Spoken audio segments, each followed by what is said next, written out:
Não necessariamente você e eu temos de dar a vida, porque isso é um pouco mais complexo.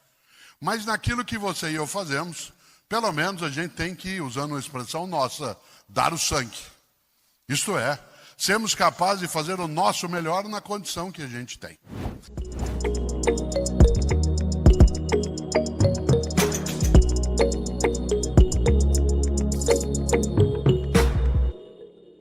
Saint-Exupéry escreveu obra magnífica, que é O Pequeno Príncipe, uma obra que é uma obra sobre vida, sobre convivência, sobre afeto.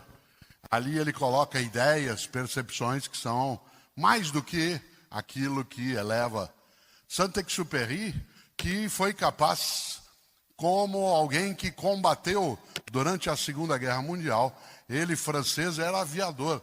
Ele nasceu no ano de 1900 e seu avião, enquanto ele produzia uma missão de espionagem sobre as tropas nazistas, no sul da Itália, o avião em que ele estava e que ele pilotava foi abatido exatamente em 31 de julho de 1944. Tinha ele 44 anos de idade.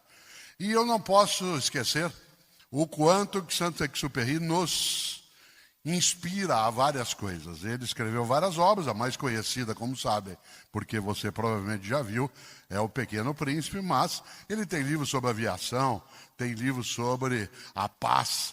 E ele, antes de mais nada, foi alguém que foi capaz, e nós lembramos isso hoje, de dar a vida por um ideal.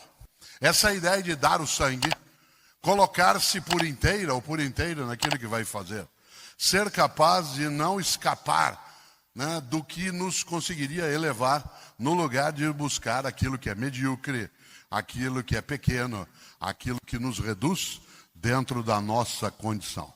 Nessa hora, não é casual o título desta palestra, Faça o Teu Melhor. Claro que o mundo digital, ele traz também a possibilidade de nós fazermos melhor aquilo que já fazíamos, desde que a gente tenha senso crítico, capacidade de reflexão, que nós não sejamos manejadas ou manejados por coisas que saem, às vezes, da nossa capacidade de controle. Aquilo que, sem dúvida, nos perturbará, encantará, emocionará e assustará nos próximos 5 anos, que é o mundo da inteligência artificial, sem dúvida. E é claro que você e eu sabemos o quanto que isso tem que ser melhor para cada pessoa e todas as pessoas, e não melhor apenas para uma parte das pessoas.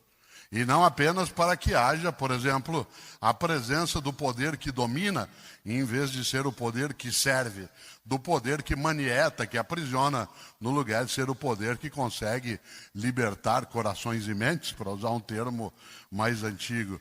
Às vezes me perguntam, e fizeram isso a semana retrasada, professor, o que o senhor pensa da inteligência artificial? Aliás, Pedro e eu fizemos um episódio, ele lembrou aqui da grande fúria do mundo sobre isso. E eu, nessa hora, gosto de citar minha avó italiana, Rosária. Vovó Rosária, ela em vários momentos na vida, quando eu era criança, claro, nos alertava dizendo, filho, tudo que não souber desligar, não ligue.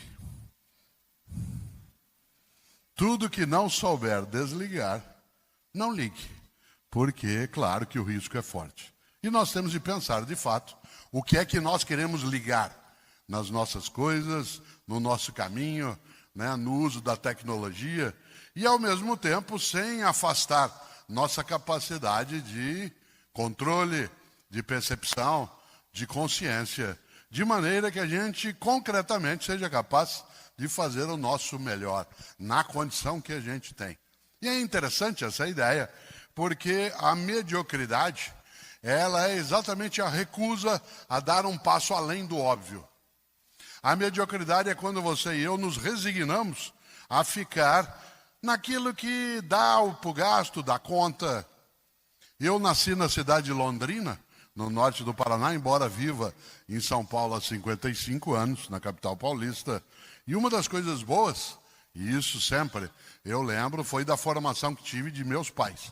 Meu pai Antônio, minha mãe Emília, ambos já faleceram.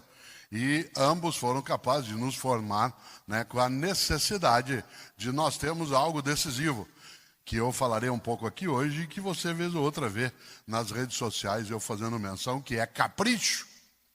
Capricho. Não capricho como melindre, não capricho como soberba, capricho como a capacidade de não ser medíocre. Capricho como a capacidade e a necessidade de não ficar dentro daquilo que é morno. Capricho como a urgência de ir além daquilo que é o óbvio. Uma das coisas que me lembro em relação a isso é que, quando criança, na cidade de Londrina, não havia, claro, o mundo digital. Eu vou fazer 70 anos, portanto, o mundo digital é muito recente, né, no meu caminho. E na escola, algumas pessoas aqui com mais idade devem se lembrar disso na sua vida, a gente, não tendo o mundo digital, nós tínhamos um boletim com notas e faltas ou, como é o caso que eu vou mencionar, uma caderneta. Uma pequena caderneta na qual se registrava a nota a cada bimestre, se registrava as faltas, e a nota era de 0 a 10 naquele momento, sendo que 5 era a nota limite para ser aprovado ou reprovado. A cada 2 meses nós recebíamos o boletim, que ficava na escola, na secretaria, e tínhamos de levar para os nossos pais ou responsáveis para eles lerem e darem ciência. Tinham que assinar. Aliás, se você não levasse a caderneta assinada, você não entrava. É por isso que vários e várias de nós desenvolvemos uma habilidade grafológica imensa. E quando não dava para exercer essa habilidade, vez ou outra eu chegava para o meu pai ou para a minha mãe com o boletim da escola, ou, no caso, a caderneta, e às vezes eles diziam assim: filho, poxa, 5 em língua portuguesa, 5,5 em história, 5 em matemática, que é isso, filho? E eu respondi: ah, pai.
Deu para passar.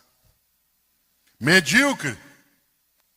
Medíocre é quando você se contenta com o menor, no momento em que é capaz de fazer de mais elevado forma. Medíocre é aquilo que é morno. Sabe, gente morna, gente que não é quente nem fria, gente mais...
mais ou menos competente, mais ou menos amiga, mais ou menos casada, mais ou menos hábil, mais ou menos cidadã, mais ou menos dedicada, morna. Gente que reduz aquilo que faz ao suficiente mínimo, isto é, que não dá o passo além. E, portanto, recusa a busca de uma coisa decisiva que é de ultrapassar-se.